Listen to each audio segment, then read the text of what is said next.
Mon impression, mes impressions sont très très positives. Pourquoi je le dis? Parce que chaque fois qu'il y a une question dans la société et que les gens se mettent autour d'une table pour y réfléchir, c'est une bonne opportunité en perspective des solutions.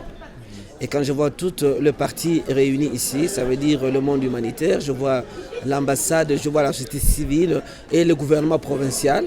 C'est pour moi une bonne opportunité de trouver des voies de sortie à des crises qui... Trouver des voies de sortie à des crises qu'il y a, vous estimez que ce qui s'est discuté ici quelque part va contribuer vraiment à trouver vraiment des solutions?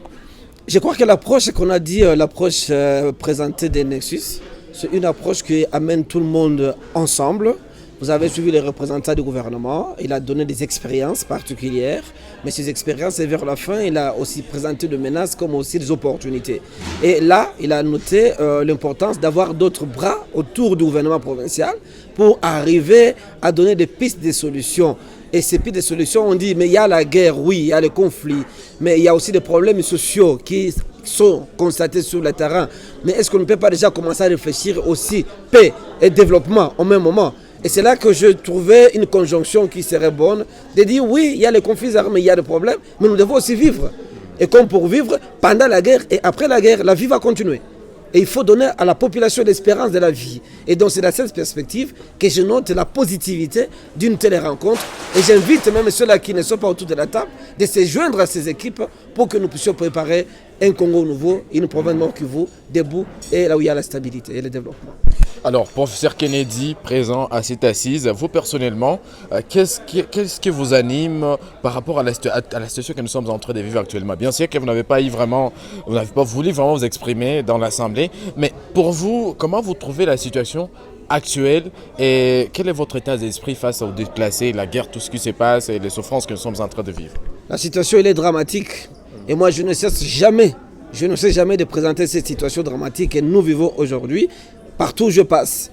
Et je ne cesse de lancer la voix pour dire nous avons besoin d'un accompagnement. La population, elle souffre, nous souffrons.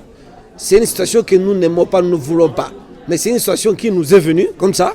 Et nous pensons qu'il faut que cette situation finisse. Et pour qu'elle puisse finir, nous devons prendre le temps d'y réfléchir. Vous voyez maintenant, il est en train de pleuvoir.